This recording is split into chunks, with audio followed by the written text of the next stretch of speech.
Son las 8. Radio del Principado de Asturias, RPA, Asturias Hoy, primera edición. ¿Qué tal? Muy buenos días. El Gobierno del Principado de Asturias niega que el presidente llegase a leer los correos en los que Claudia Montes alertaba supuestamente de irregularidades en la adjudicación de contratos en el seno de la Administración Autonómica. Asumen que sí se recibió un correo, pero que este era inconcreto y confuso y que nunca llegó a manos del presidente, sino que lo gestionó su equipo. Respuesta a lo que ayer Montes dijo en el Senado, en la Comisión de Investigación del caso Koldo, la que fuera Miss Asturias, asegura que dirigentes socialistas le reconocieron amaños en los contratos. No sabes qué hacer. Yo lo que no quería era ser cómplice, eso lo tenía clarísimo. Entonces lo conté y mi sorpresa fue que la respuesta fue: no te preocupes, si esto hace 40 años que lleva pasando. La oposición pide explicaciones. La secretaria general del Partido Popular de Asturias, Beatriz Llaneza, denuncia la gravedad de lo afirmado ayer por Claudia Montes en el Senado. Desde Foro, Adrián Pumares exige a Adrián Barbón que aclare si en Asturias se llevan amañando contratos 40 años. Barbón no puede permanecer ni un minuto más callado, siendo cómplice de los supuestos casos de corrupción en Asturias. Se ha dicho en una comisión donde se tiene que decir la verdad que los dirigentes del PSOE manifiestan que en Asturias se llevan 40 años amañando contratos. Y los sindicatos mantienen la huelga en 0 a 3 en las escuelas infantiles. La última reunión con la consejera Eva Ledo terminó ayer sin acuerdo. Se mantienen, por lo tanto, los paros para los días 13, 20 y 27 de noviembre. Los sindicatos siguen considerando insuficiente lo que ofrece la consejería dentro de esa última propuesta, que puedan disponer de 1 hora al día para tareas distintas a la atención directa al alumnado. Las representantes sindicales piden que todo se plasme por escrito y recuerdan que hay varias demandas a las que todavía no se ha atendido. Escuchamos a Ana Castellanos de UGT, Laura González de CESIF, Tania Alonso de Comisiones y Leticia Celorio de USIPA. Por un lado fue algo muy positivo porque se han tomado en serio el estudio de las plantillas. Y mientras no haya un avance escrito que se pueda llevar a la mesa general, que es el ámbito real de negociación, donde hay que votar y posicionarse, no vamos a desconvocar. Del calendario escolar que pedimos y solicitamos acercarnos al segundo ciclo y al resto de etapas, tampoco ha habido ningún acercamiento positivo, que dentro de mes y medio probablemente haya una bolsa de méritos para la gente que está temporal. Con esta portada arranca la primera edición de Asturias Hoy de este 4 de noviembre. Lo hace con Paula Rodríguez y Ángeles García en tareas de redacción y locución, con Diego Fernández en la parte técnica y con quien les habla, Elia González. Empezamos con los titulares. Asturias Hoy. Covadonga Tomé reconoce avances y alguna discrepancia en la negociación presupuestaria. La diputada del Grupo Mixto volverá a sentarse estos días con el Ejecutivo para avanzar en esa negociación presupuestaria. Su línea roja sigue siendo la reforma del IRPF autonómico para gravar a las rentas más altas, las que ingresan más de 120.000 euros anuales. Su voto es clave para aprobar los presupuestos junto con los de los diputados del Partido Socialista y de Convocatoria por Asturias. Nosotras tenemos muy claro nuestros objetivos, que son 2. 1, que aporte más quien más tiene, que tribute más quien más tiene. Y Vox carga contra ese borrador de presupuestos. Dicen que solo se han enterado de su contenido por la prensa. Aseguran que supondrá la subida de impuestos, ya que no han tenido en cuenta, dicen, la inflación. La crítica se extiende al Partido Popular por pregonar una bajada de tributos en su programa electoral para luego subirlos allí donde gobierna, como por ejemplo en Oviedo. Carolina López es portavoz en la Junta. Con lo cual, lo que pedimos al Partido Popular es coherencia y que realmente, si quieren defender los intereses de los asturianos, que se unan a Vox, que es la única fuerza política que sí apuesta por una reducción fiscal importante, que realmente lo noten los asturianos y no por seguir con estos impuestos completamente abusivos. Y empresarios de Asturias, Galicia y Castilla-León se unen para exigir al Gobierno central la eliminación de los peajes. Aseguran que el Ministerio de Transportes tiene herramientas suficientes para hacerlo. Se han reunido en Oviedo para mostrar un frente común, para unirse y denunciar una situación que dicen no es de recibo. Recuerdan que los peajes del noroeste de España son los más caros y que por lo tanto son los más abusivos para trabajadores y ciudadanos. Una situación, dicen, que lastra además la competitividad de la región. Escuchamos a María Calvo, presidenta de FADE, a José Manuel Beiteis, presidente de la Confederación de Empresarios de Galicia, y a Juan María Vallejo, el presidente de la Federación Leonesa de Empresarios. Todos insisten en suprimir esos peajes. Ahora hay un informe de Europa que dice que es ilegal y por tanto creemos que el Ministerio no puede obviarlo y que tiene herramientas para hacerlo. La gratuidad o una gestión de la autopista como palanca para el crecimiento del mundo empresarial, pero también de los ciudadanos y una movilidad libre de peajes. No entramos al tema legal si fueron o no ampliados en su momento. Lo que sí está claro es que existe la posibilidad de bonificarlos al 100% o de eliminarlos. Y el escritor mexicano Gonzalo Celorio es el nuevo Premio Cervantes 2025. El jurado ha apreciado una voz literaria de notable elegancia y hondura reflexiva, consolidada a lo largo de 5 décadas. El ministro de Cultura, Ernest Urtasun, subraya que Celorio ha contribuido además de manera profunda y sostenida al enriquecimiento del idioma español. Celorio representa la figura del escritor integral, creador, maestro y lector apasionado. Constructor de un legado invaluable que honra la lengua española y la mantiene viva en su forma más alta, la de la palabra que piensa, siente y perdura. El tráfico. Y lo que toca ahora, en esta primera edición del informativo de RPA, es conocer el estado de las carreteras, de la mano, como siempre, de la DGT. ¿Qué tal? Buenos días. ¿Qué tal? Muy buenos días. Pues hasta ahora van a encontrar ya dificultades si circulan en la carretera A66 en los entornos de Coyoto, ya en dirección norte, en dirección a Gijón. Mucha precaución en ese punto porque van a encontrar hasta 2 kilómetros de retenciones. En el resto de carreteras, eso sí, de todo el Principado, tráfico fluido y cómodo. Gracias, DGT. Vamos ahora con las principales ciudades de Asturias. Empezamos conociendo cómo se circula por Oviedo de la mano de la policía local. Buenos días. Buenos días. ¿Qué tal por allí a estas horas? Circulación fluida en accesos y en todo el núcleo urbano. Gracias, Oviedo. No tenemos conexión con Gijón. Vamos directamente a Avilés. Policía local, buenos días. Hola, buenos días. ¿Cómo se circula por allí a estas horas?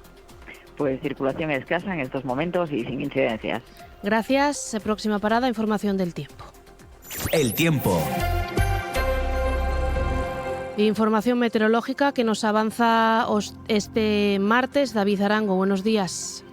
Hola Elia, muy buenos días. Hoy tenemos por delante un día de viento muy fuerte de componente sur. Tenemos activados avisos en la cordillera cantábrica, avisos que llegan a ser de nivel naranja por las rachas que se prevén en picos de Europa, rachas de hasta 110 kilómetros por hora que podrían ir incluso más allá, llegar a los 120 kilómetros por hora. Esto nos va a dejar temperaturas altísimas en la costa, hasta 23, 24 grados y en algún sitio podríamos llegar a tontear con los 25 grados. Una jornada, la de hoy, seca y con muchos claros. Mañana, a lo largo del día, un frente frío va a ir cruzando Asturias, nos va a dejar ambiente mucho más frío y además algunas precipitaciones. Asturias al día. Y a partir de las 9, como cada día, de lunes a viernes, empieza una nueva edición de Asturias al Día con Roberto Pato. ¿Con qué contenidos este martes? Hola, Elia, ¿qué tal? ¿Cómo estás? Buenos días. Nos vamos a meter en algunos de los aspectos del 15º Congreso Internacional y 19º Nacional de Ergonomía y Psicosociología, que se va a desarrollar esta semana, días 5 y 6 en la Laboral, aquí en Gijón, y el 7 en Oviedo. Y hay unas cuantas cuestiones que queremos comentar con los organizadores del Congreso, entre ellas pues la coincidencia, por ejemplo, los 21 años del Instituto de Prevención de Riesgos Laborales, los 25 años desde la organización de la primera jornada titulada Más allá de la prevención de riesgos, o los 30 años que acaba de cumplir el día 8 de noviembre todavía no los cumplió, los 30 años de la Ley de Prevención de Riesgos Laborales en España.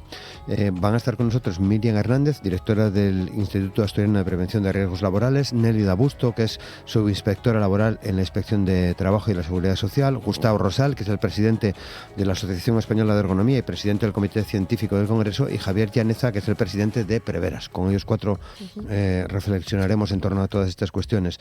En la segunda parte vamos a estrenar una canción que se titula Asturias Mambo. Es una versión en mambo de la Asturias Patria Querida. Van a venir a contarnos esta historia dos de las personas que han participado en esta producción, expertos en ambos casos en música, como es Inma Fuentes, que es la voz de la canción, y Javi Antuña, que es digamos el productor, que asume todas las tareas relacionadas con esta canción, y es fruto, a través de una de sus investigaciones, se encontró con esta partitura de los años 50 en versión mambo de la Asturias Patria Querida. Y vamos a cerrar hoy el programa charlando con el escritor Alfonso del Río, que es el autor de El enigma de Angualas, que se presenta, por cierto, esta tarde en Oviedo, en el Club de Prensa de la Nueva España. Pues quedamos pendientes de todos esos contenidos. Gracias, Roberto. A ti, Elia. Hasta Buen día. mañana. Gracias. Están escuchando Asturias Hoy, primera edición.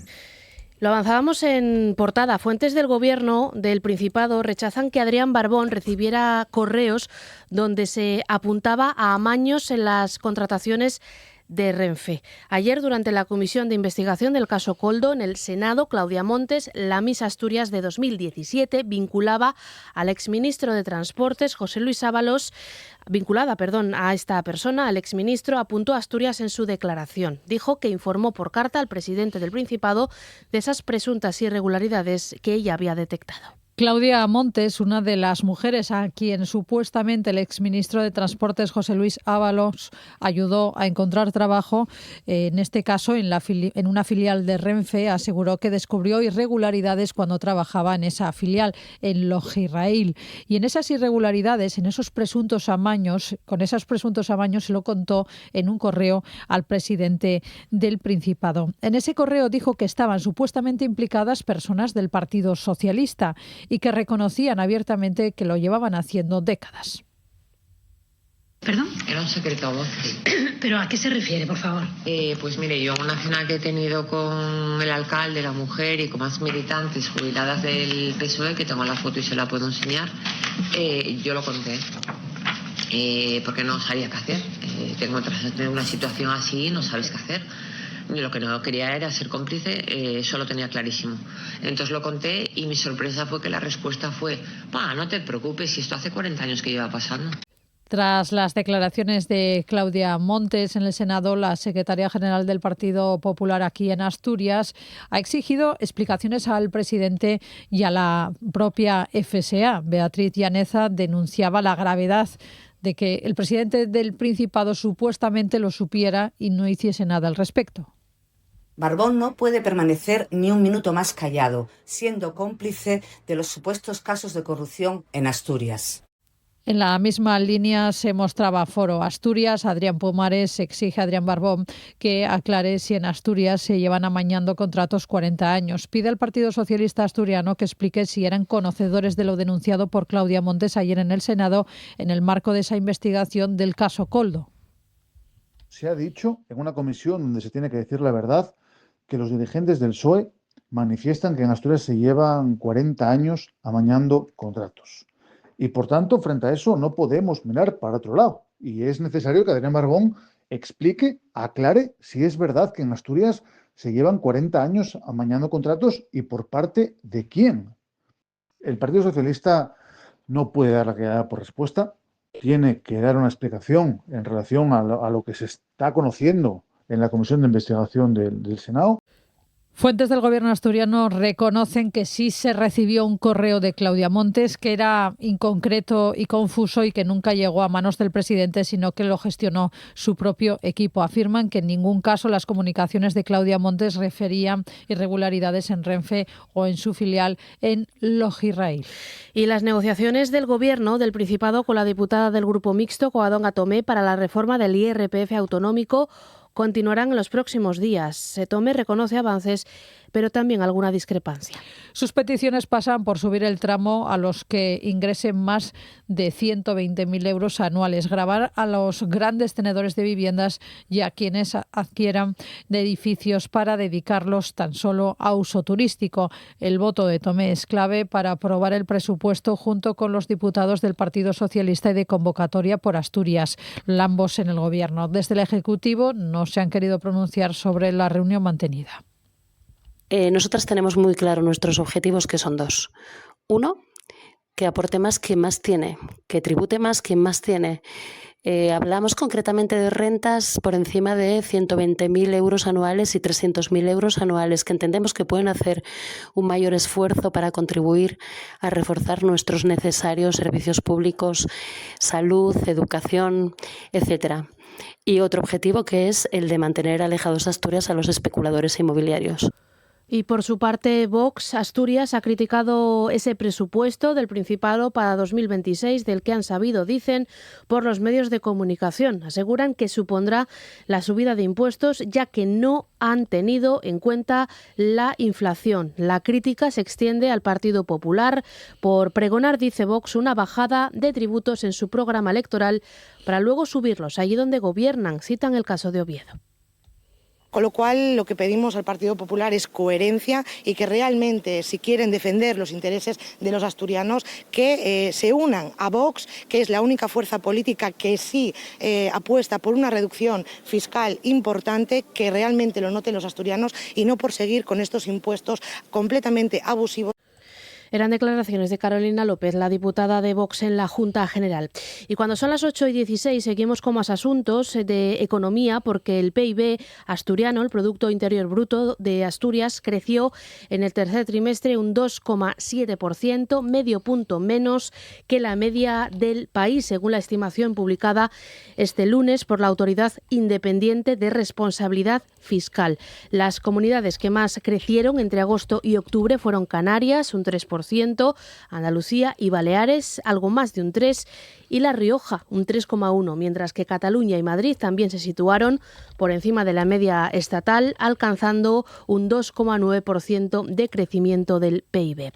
Y ArcelorMittal adelanta hoy el nuevo intento de encendido del horno Alto B, que tuvo que parar hace 10 días tras no lograr estabilizarse después de haber sido reantrancado tras una parada por mantenimiento. Está previsto que se reactive hoy ese horno con la introducción de la oxilanza para preparar la instalación para su puesta en marcha. De momento, la producción de Arrabio se mantiene gracias a que el horno Alto A trabaja al máximo de su capacidad. Y los empresarios de Asturias, Galicia, Castilla y León exigen al Gobierno central la eliminación de los peajes de estas comunidades autónomas, porque aseguran que el Ministerio de Transportes tiene herramientas para hacerlo. Se han reunido en Oviedo, lo han hecho para mostrar un frente común y denunciar una situación que dicen no es de recibo. Las asociaciones de empresarios de estas tres comunidades recuerdan que los peajes del noroeste de España, los que están en Galicia, Castilla y León y Asturias, son los más caros y, por lo tanto, los más abusivos para trabajadores y ciudadanos. Una situación que dicen lastra su competitividad. Lo dice la presidenta de FADE en Asturias, María Calvo, también José Manuel Belletes, presidente de la Confederación de Empresarios de Galicia, y Juan María Vallejo, el presidente de la Federación Leonesa de Empresarios. No valoran las responsabilidades políticas, pero insisten en suprimirlos.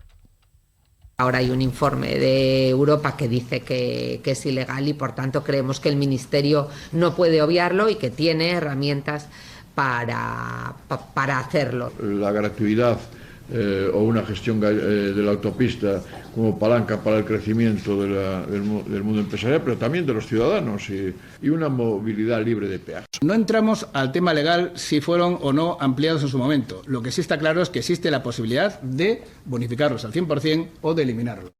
Y la plataforma ciudadana Peaje Güerna no presenta un escrito en la Fiscalía General del Estado para que Aucalsa deje de cobrar el peaje en el Güerna mientras duren las obras del Argallu y para que se devuelva el importe cobrado desde noviembre del año pasado.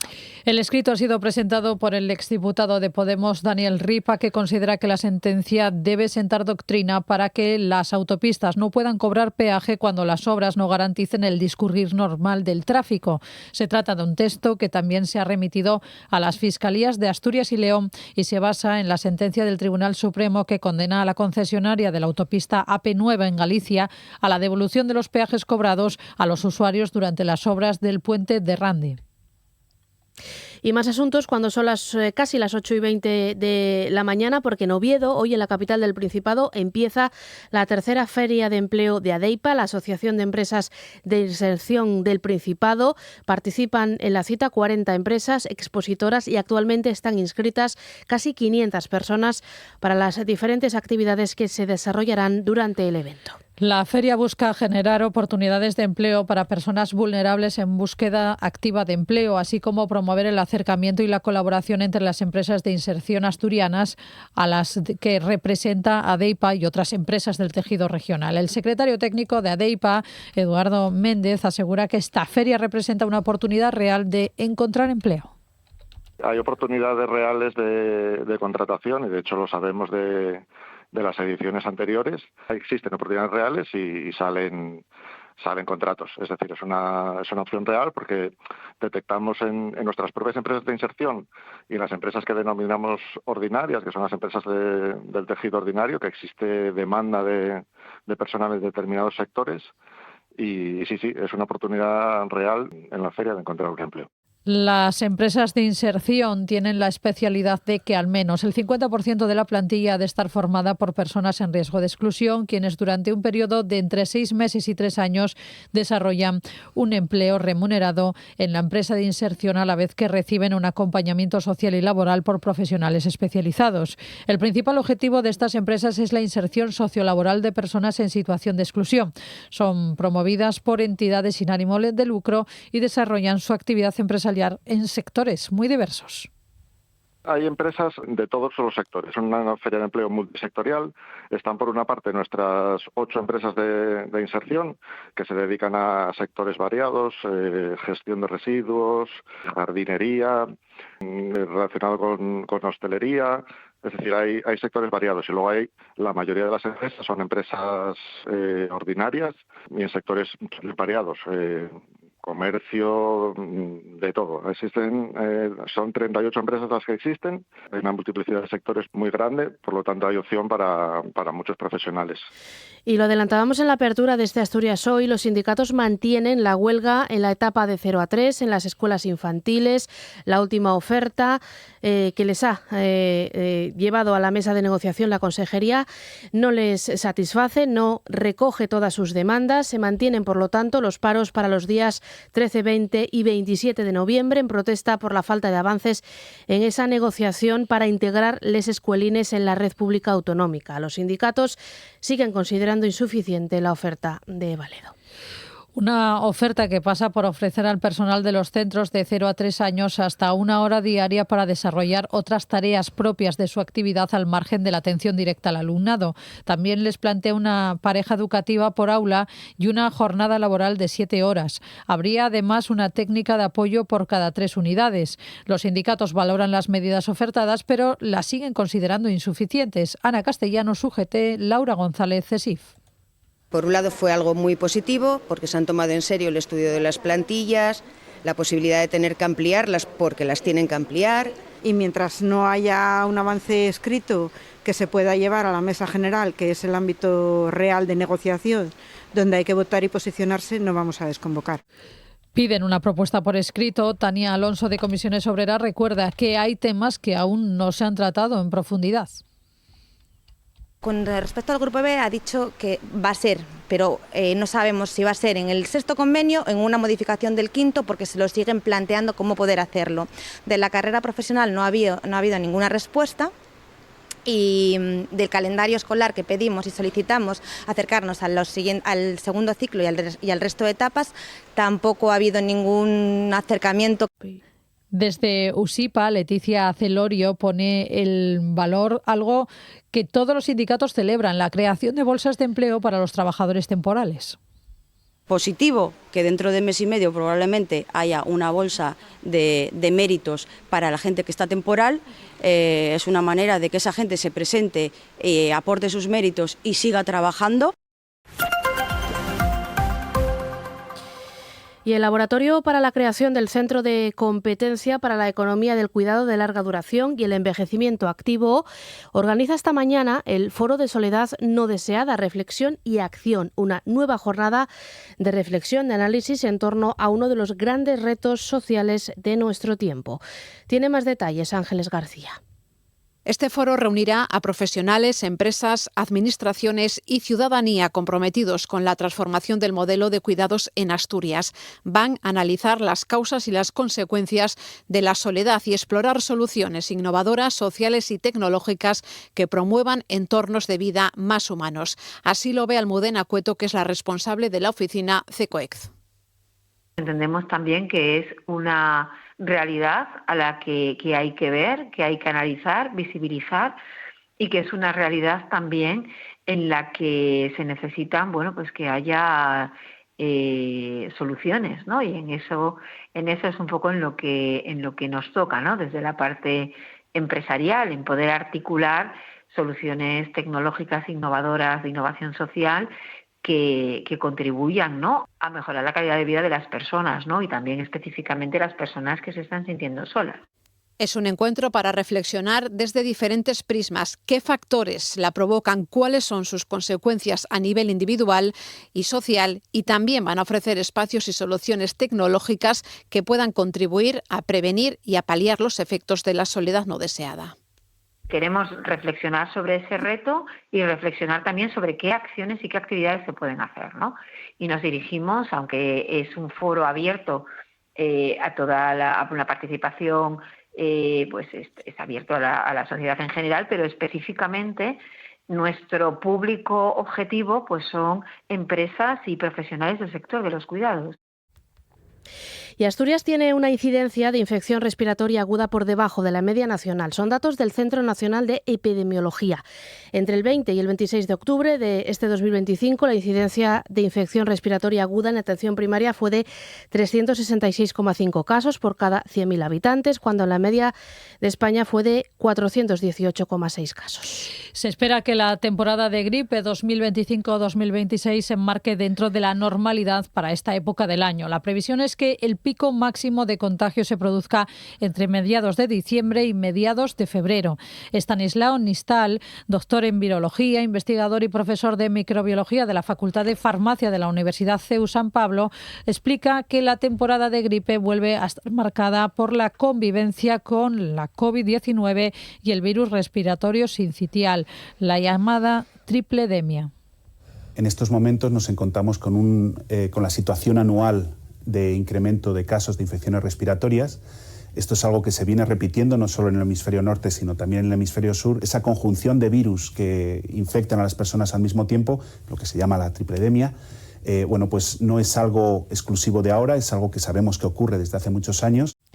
Bueno, la vacunación sigue siendo la medida preventiva más eficaz para prevenir las infecciones respiratorias. Por eso el SESPA ha ampliado la campaña frente a la gripe con 34 puntos en horario de tarde y sin tener que pedir cita.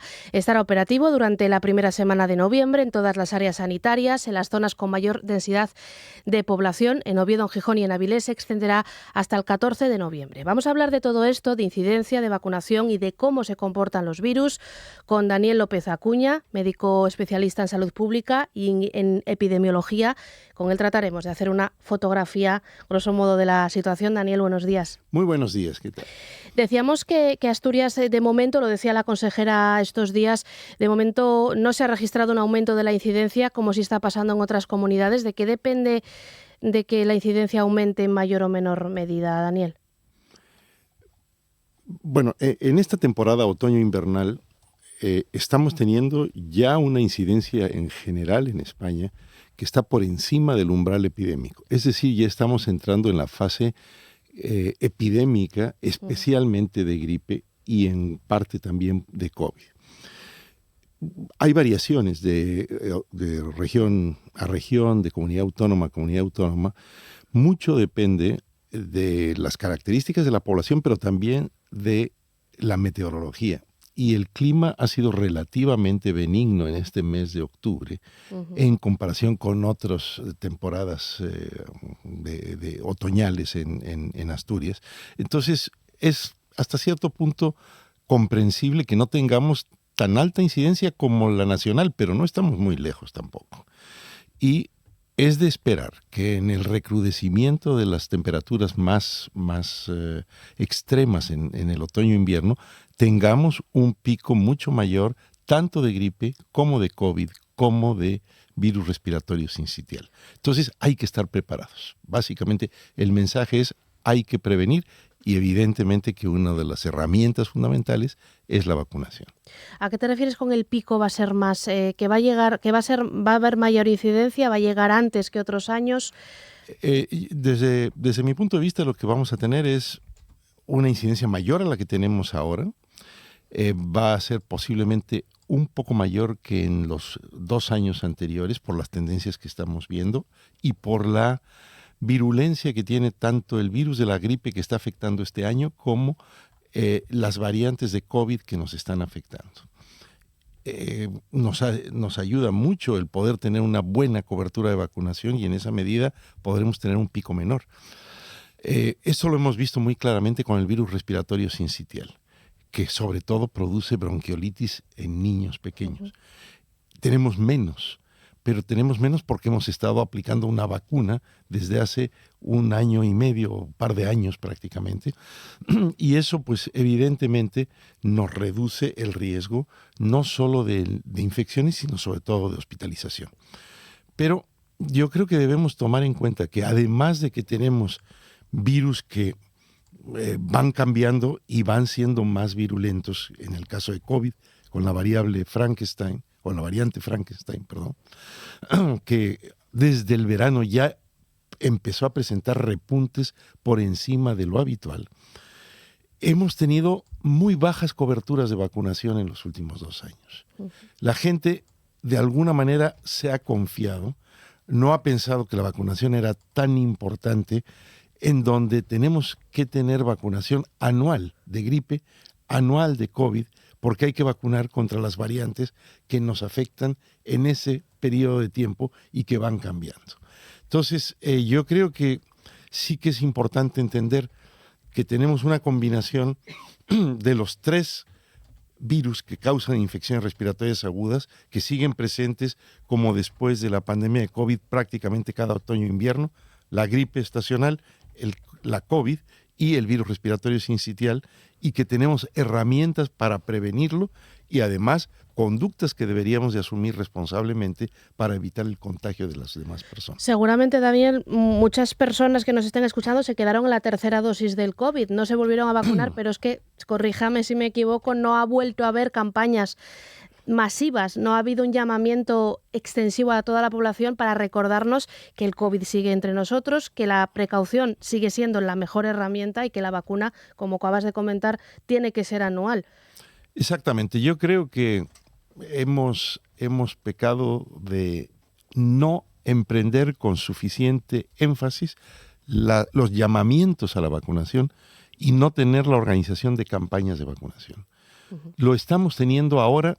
Me parece una decisión muy acertada la que ha tomado la Consejería de Salud del Principado de abrir puestos de vacunación en múltiples sitios, no sujetarlo a cita previa y tratar de impulsar masivamente esta cobertura.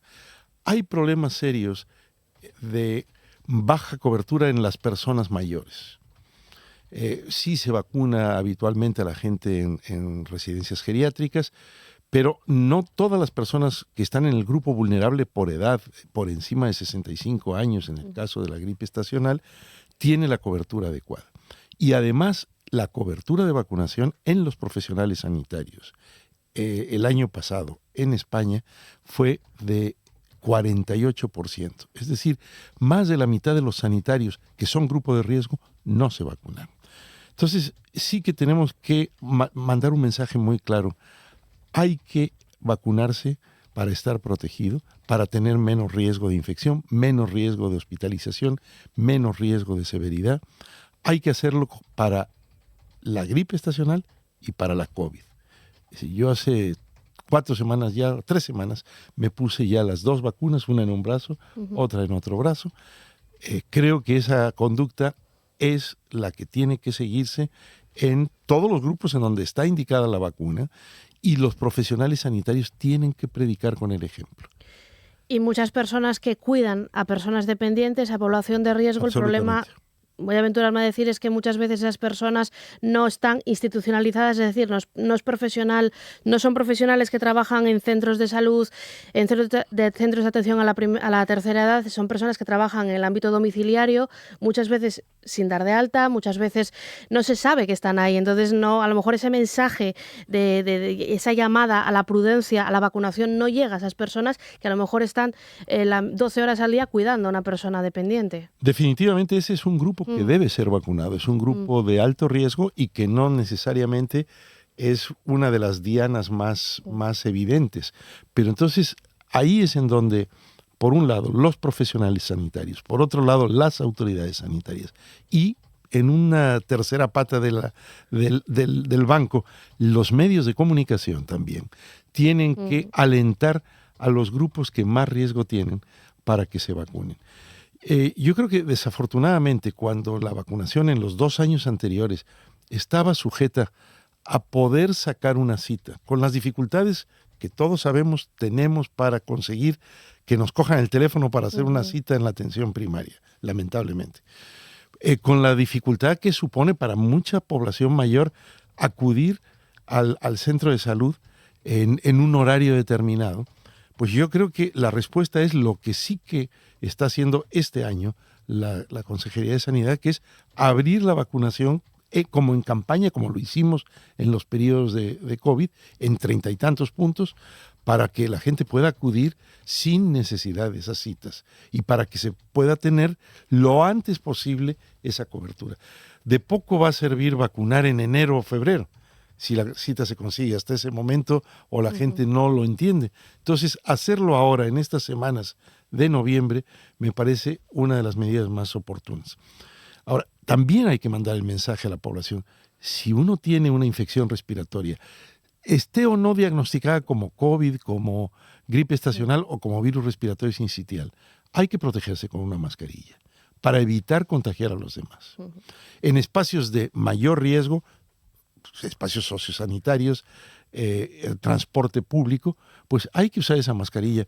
Yo voy a viajar en un rato más en avión y usaré una mascarilla, porque además tengo mucha gente alrededor en el tren, en el avión, y he estado viajando bastante este último mes, tosiendo, emitiendo gotículas que pueden ser infecciosas. Entonces, si la gente tiene una infección respiratoria aguda, alentemos a que sea responsable y se cubra con mascarilla. Y si yo tengo un riesgo, uso la mascarilla para protegerme.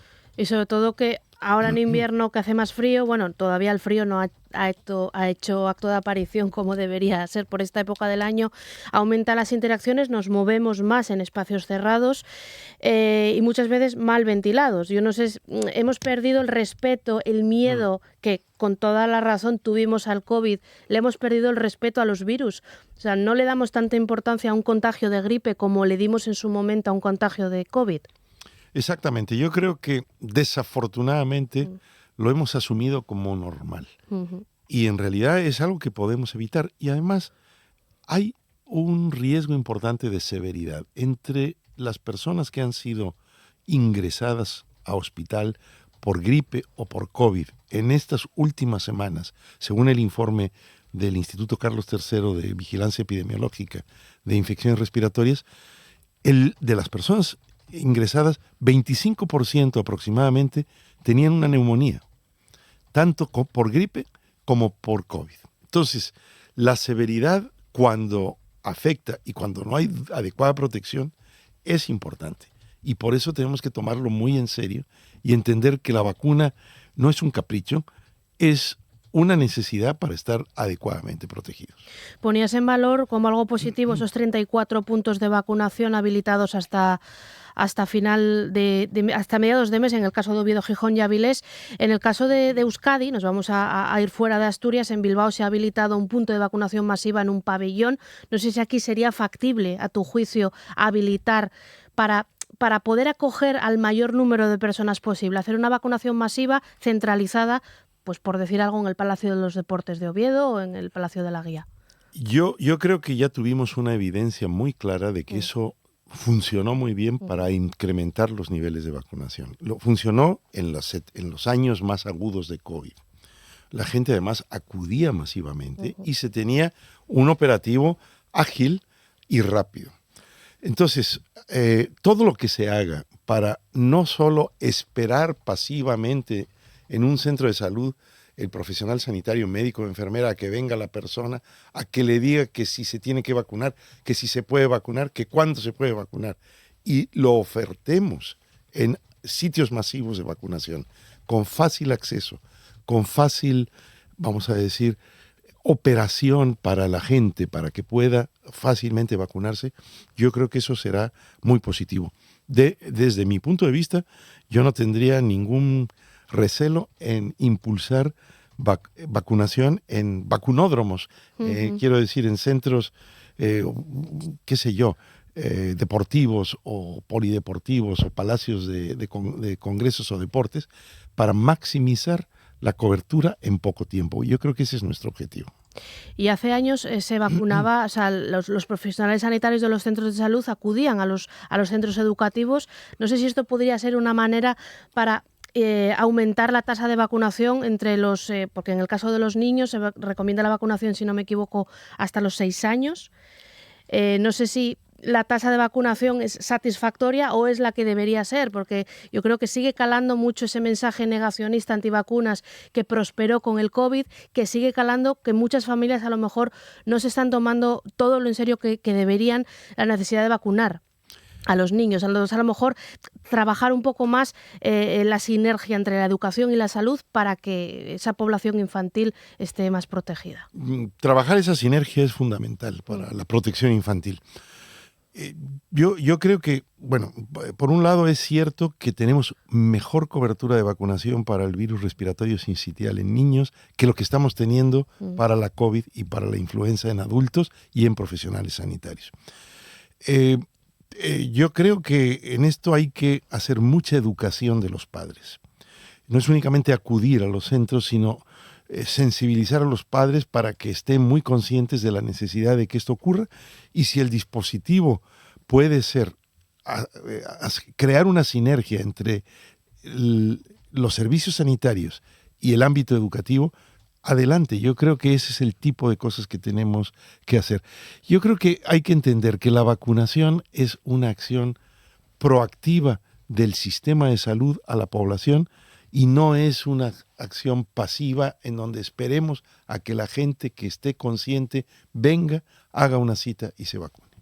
Y ya por ir a una cuestión práctica, ya una vez que nos contagiamos, ¿qué precauciones tenemos que tomar a la hora de tomar medicamentos antigripales? Porque no, lógicamente siempre está el dogma de no automedicarnos, no tomar medicamentos, lógicamente, que no sean prescritos para nosotros, pero también hay que tomar precauciones cuando tomamos antigripales, que pueden parecer inocuos, a lo mejor, o bueno, menos lesivos, pero también hay que tomarlos con una medida, con el consejo del farmacéutico, pero siempre, entiendo, siguiendo unas pautas. Sí, yo creo que hay un par de consideraciones a este respecto. Por un lado, es normal que en resfriados comunes, en síndromes respiratorios leves, se tomen medicamentos que se pueden conseguir sin prescripción médica para reducir la fiebre y reducir las molestias gripales. Pero yo creo que lo que sí que es importante hacer es estar consciente de que si tenemos un cuadro respiratorio que no es simplemente un catarro común, vale la pena diagnosticar adecuadamente. Hay pruebas a muy bajo coste en las farmacias y de hecho en el verano se triplicó la venta de estas pruebas por el pico que hubo de COVID, que nos permiten saber si tenemos COVID o si tenemos gripe estacional, y es una prueba que se hace una sola prueba para las dos cosas. En esa medida, si tenemos un diagnóstico ya de gripe o de COVID, bueno, hay que procurar tener una supervisión médica o estar muy pendientes de que se pueda desarrollar un cuadro más complejo en donde exista una infección respiratoria aguda más severa que pueda complicarse en neumonía. Ante eso, evidentemente que tiene que haber un tratamiento prescrito por un profesional. Yo creo que este es un tema en donde debe de prevalecer el sentido común ante una severidad mayor de los síntomas respiratorios. Hay que acudir a la atención médica y hay que tomar el tratamiento necesario o, si es necesario, ser hospitalizado. Pero buena parte depende también de que hagamos el diagnóstico correcto de si estamos teniendo una gripe, un resfriado común, o es una gripe estacional, o es un COVID, y de ahí la importancia de la prueba diagnóstica. Bueno, pues Daniel López Acuña, nos quedamos con ese mensaje. Gracias por madrugar con nosotros para divulgar, para concienciar sobre la importancia de la vacunación para que podamos hacer frente de la mejor manera posible a la nueva temporada. Gracias. Un placer, encantado. Buen día. Hasta Buen la día. próxima. Bueno, y vamos a seguir hablando de salud, vamos a seguir hablando en este caso, de la esclerosis lateral amiotrófica, porque ya se pueden solicitar las ayudas para pacientes con esta patología, también para sus familias. Es la segunda convocatoria que pone en marcha el Principado, con una dotación en este caso de algo más de 650.000 euros. El plazo de presentación de solicitud finaliza el 28 de noviembre. Esta línea se suma a la primera convocatoria de este ejercicio, dotada con un presupuesto de 1.450.000 euros. Las nuevas ayudas, que complementan las ya tramitadas, van dirigidas a personas que han sido diagnosticadas recientemente. La presidenta de la Asociación ELA Principado, María José Álvarez, ha advertido aquí en los micrófonos de RPA que las ayudas deben estar resueltas antes del 31 de diciembre, por lo que la Administración debe ser ágil.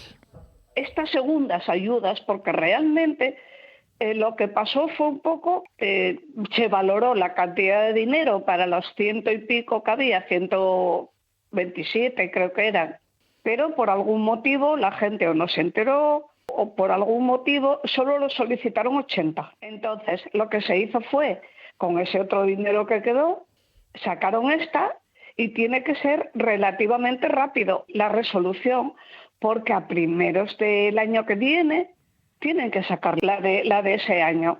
No queda mucho tiempo. La presidenta también recuerda que deben pedir las ayudas a aquellos pacientes que entre la primera convocatoria y esta segunda hayan modificado su grado de dependencia. Si hay alguna persona que solicitó la ayuda la vez anterior y le dieron grado 1 y ahora tiene grado 2 o grado 3, que lo solicite como ampliación de grado, y en caso de que se lo aprueben le dan la diferencia para que suba, para tener ese complemento. Están escuchando Asturias Hoy, primera edición. Y decenas de ganaderos se concentraron ayer ante la sede de Presidencia en Oviedo para exigir al Gobierno de Asturias soluciones a los problemas del sector. Reclaman el control de la fauna salvaje, especialmente del lobo, que el pago de daños se abone en un máximo de 60 días, también la devolución de los montes comunales a sus vecinos y la agilidad en el pago de las ayudas de la PAC. Fueron convocados por USAGA, Asturias Ganadera también. Fernando Marrón y Xoa Malladares son portavoces de estas dos asociaciones. El mundo urbano lo que mantiene es, sí, la fauna salvaje, que es muy bonita, y yo voy a votar para que lo mantengan. Pero ¿y quién les da de comer, señores? Estamos hablando de que tiene que ser con nuestras fieras. No se pueden mantener fieras con nuestros animales. El gobierno es sumamente incompetente para resolver los problemas del campo. El por qué, insisto, lo desconozco. Y la Consejería de Medio Rural y Política Agraria ha concedido 250.000 euros en ayudas a 23 agrupaciones de defensa sanitaria ganadera. Es un 47% más que el año pasado. Unas ayudas que concreta la directora general de Ganadería, Rocío Huerta. La apuesta del Principado por esta vía de fomentar la sanidad y la sostenibilidad de nuestras explotaciones, pues es el elemento clave para ello. Vía apoyar a estas asociaciones es indudable, pues el año pasado esta partida tenía una dotación de 170.000 euros y en este año asciende a los 250.000.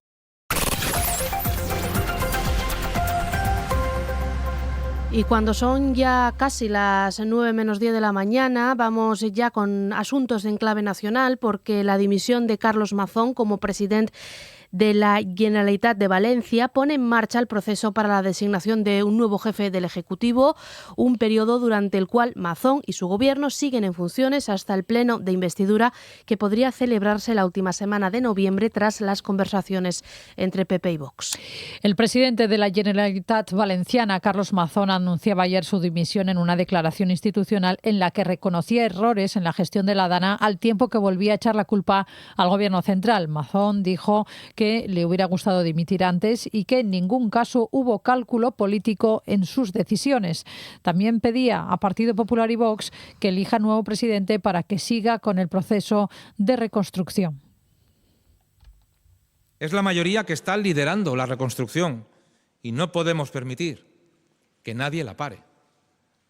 Apelo a la responsabilidad de esa mayoría para elegir nuevo presidente de la Generalitat. Les puedo asegurar que por voluntad personal habría dimitido hace tiempo. Ha habido momentos insoportables para mí, pero sobre todo para mi familia. Y tanto la presentación de su renuncia en las Cortes como la no convocatoria de elecciones anticipadas por parte de Mazón ponen en marcha, como decimos, el proceso de designación de un nuevo presidente o presidenta del Gobierno valenciano, un periodo durante el cual Mazón y su Consell seguirán en funciones. El líder de los populares, Alberto Núñez Feijóo, ha pedido a Vox estar a la altura cuando empiecen a negociar ese futuro en el seno de las Cortes. Se dice que cuanto antes debería poder facilitarse la sucesión del dimitido Mazón. Pido a los partidos que sostienen al gobierno autonómico que estén a la altura, que faciliten cuanto antes la elección de un nuevo presidente. ¿Cometió errores? Sí. También se disculpó y los asumió. Hoy los asumió hasta las últimas consecuencias. Desde Vox, el presidente nacional de la formación de ultraderecha, Santiago Abascal, avanza que su partido no moverá pieza hasta que el Partido Popular se aclare a nivel interno. Creo que este es también un perfecto ejemplo de cómo el Partido Popular ha acabado dando a Sánchez un chivo expiatorio que lo único que hace es exonerar a Sánchez de la responsabilidad criminal que tiene en la Dana. Por su parte, la secretaria de los socialistas valencianos, también ministra de Ciencia, Diana Morant, acusa a Mazón de haber dimitido tarde, mal y por la presión social. No deja de ser una buena noticia que va a suponer un alivio, aunque sea parcial, porque es verdad que es insuficiente, pero va a suponer un alivio parcial para las miles y miles de víctimas que vienen demandando su dimisión. Y Maribel Vilaplán ha declarado ante la jueza de Catarroja que investiga la gestión de la Dana que no hizo demasiado caso a las llamadas que recibía el expresidente Mazón en el restaurante del Ventorro. También ha afirmado que no conserva el ticket, pero que permite que se acceda a su matrícula para que se llegue hasta esa información y se pueda comprobar en qué momento se fue del restaurante. La periodista aseguró ante la jueza que no recuerda que Mazón se mostrase inquieto o preocupado. Niega que le mostrara al expresidente el vídeo de las inundaciones del restaurante. Preguntada por la llamada de Mazón a la entonces consellera de Justicia e Interior, Salomé Pradas, Vilaplán asegura que él se levantaba cada vez que tenía que hablar pidiéndole disculpas. Las irregularidades cometidas en la instrucción nos permiten sostener que el fiscal... Bueno, pedimos disculpas, esto era un corte de una información que venimos ahora a desarrollarles. Segundo día hoy del juicio contra el fiscal general del Estado, en el que testificará, está previsto que lo haga el empresario Alberto González Amador. A quien escuchábamos era a la fiscal Consuelo Castro defendiendo la labor del fiscal general, al que, como recuerden, como saben, se le juzga por presuntamente haber filtrado el correo electrónico en el que la defensa de Alberto González Amador, la pareja de la presidenta madrileña, reconocía haber defraudado a Hacienda. Escuchamos ahora sí a la fiscal que defiende el desempeño de su jefe, de Alberto García Ortiz. Las irregularidades cometidas en la instrucción nos permiten sostener que el fiscal general del Estado ha sido sometido a un proceso injusto en su conjunto, en el que sus derechos no se han visto garantizados y no ha podido defenderse en las condiciones exigibles. La investigación tuvo una naturaleza inquisitiva y un carácter eminentemente prospectivo. Están escuchando Asturias Hoy, primera edición. Y Avilés se convierte esta semana en capital internacional de la construcción de alta eficiencia energética con la celebración de 2 eventos relacionados con la certificación Passive House, considerada la más exigente a nivel mundial en este sentido en cuanto al diseño y construcción sostenible. Nos lo cuenta Ángeles García. En concreto, el centro Oscar Niemeyer acoge la celebración del Passive House CAM. Será hoy martes y mañana miércoles, mientras que del jueves al sábado tendrá lugar la 17ª Conferencia Española Passive House. Ambos eventos son anuales, no suelen coincidir en el mismo lugar, por lo que la organización lo considera una ocasión extraordinaria para conocer este tipo de edificación que busca dar a conocer un estándar de construcción eficiente y de bajo consumo energético. La presidenta de la plataforma Passive House es Concha Uría. Es calidad de construcción y es ahorro, ¿no? La vivienda es casi la inversión más importante que hacemos a lo largo de nuestra vida. Muchas veces nos fijamos en el precio de la vivienda, que es importantísimo, obviamente, pero luego hay que mantenerla, ¿no? Lo que permite el estándar Passive House es un alto confort y un muy bajísimo coste de mantenimiento, es decir, se paga muy poco por el recibo de la energía. El consejero de Vivienda, Ovidio Zapico, explica que tanto en Asturias como en Avilés se trabaja en materia de vivienda desde las administraciones públicas y recuerda que no nos podemos quedar atrás. Que tenemos que cumplir en esos estándares para mejorar la eficiencia energética, para reducir, por supuesto, toda la huella de carbono, de emisiones, para conseguir edificios más eficientes energéticamente y sobre todo para mejorar las condiciones de vida de las personas que viven en esos edificios. Desde el Ayuntamiento, la alcaldesa Mariví Monteserín espera que este evento refleje la apuesta de una ciudad, Avilés, que quiere ser innovadora en todos los sentidos. Para una ciudad que quiere ser innovadora en todos los sentidos, uno de los ámbitos industriales y económicos es la construcción, y la innovación en la construcción hacia una construcción más sostenible, sin duda alguna, forma parte de los objetivos de la ciudad, en un sector además que está en profunda transformación para acompañar esta idea de sostenibilidad, ¿no? Para culminar la semana, el sábado se va a realizar una visita a varios edificios construidos bajo los estándares Passive House. Están en los concejos de Piloña y Oviedo. En Asturias Hoy, primera edición, Deportes. Actualidad deportiva este martes con Diego Domínguez. Buenos días. ¿Qué tal? Buenos días. El Real Oviedo sumó ayer un punto ante Osasuna en el Carlos Tartiere. Empate sin goles en un choque disputado y con pocas ocasiones, aunque las más claras fueron para los de Luis Carrión. Nosotros no daremos un punto por bueno nunca, ¿no? Luego depende de cómo haya ido el partido, pues te puede saber mejor o peor. Pero bueno, yo creo que hoy hemos tenido ocasiones suficientes como para llevarnos los 3, la verdad. Siendo un partido no muy abierto, creo que hemos tenido opciones de marcar y no lo doy por bueno porque queremos ganar siempre, pero bueno, el equipo ha competido bastante continuo durante todo el partido, que eso es algo que nos faltaba. Un choque en el que debutó el canterano Pablo Agudín. El empate deja a los azules a un punto de la permanencia que marca ahora mismo el Mallorca. Destacar además que en la previa hubo incidentes entre ultras de ambos conjuntos, una trifulca que se saldó con varios detenidos. Por otro lado, Veljko Paunovic ha dado a conocer la lista de convocados para su primer partido como seleccionador de Serbia, una convocatoria en la que figura el jugador azul Luka Ilić. El combinado serbio va a buscar la clasificación para el Mundial 2026. Asturias Hoy, en clave económica. Actualidad económica este martes con Eloy Calzón de Renta 4 Gijón. ¿Qué tal? Cuéntanos cómo amanecen los mercados. Hola, ¿qué tal? Muy buenos días. Bueno, pues tenemos una jornada en donde se prevén caídas en apertura, ¿no? Después de esos recortes también sufridos en todos aquellos valores tecnológicos, con gran peso en índices como el Nikkei, donde hemos visto caídas de madrugada pues en torno al 1,5%.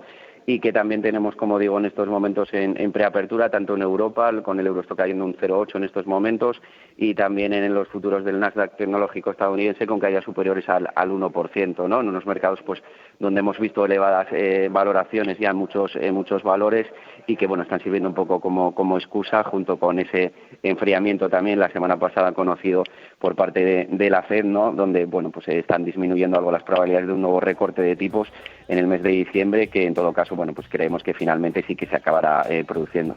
Gracias, Eloy. Volvemos a hablar mañana, como siempre. Gracias, buen día. Muy bien, un placer igualmente.